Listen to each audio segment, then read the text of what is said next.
Všetky rastliny nás liečia. Nie len na fyzickej úrovni, ale aj na úrovni duševnej.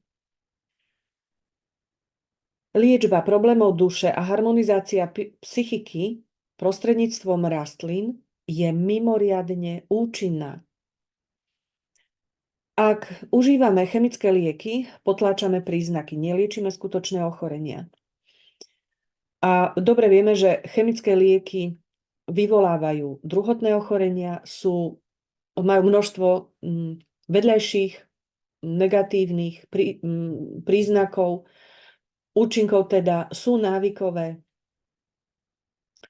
A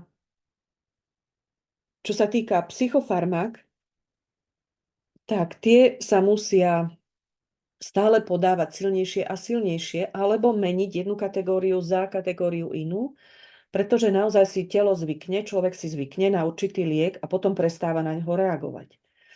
Takže iná cesta ako zvyšovanie dávky chemickej, čo sa týka psychofarmák, neexistuje.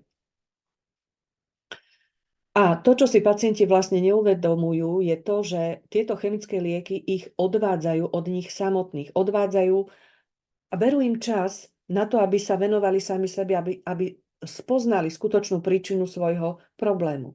Blokujú im tieto chemické lieky ich prirodzené vnímanie, priechod a prežívanie a spracovanie emócií. Človek je uvedený do stavu apatie, nezáujmu, pokoja, takzvaného pokoja. A týmto vlastne hasne, čo sa týka chemických liekov. Prírodná liečba ochorení spôsobených stresom musí ale prebiehať niekoľkými smermi.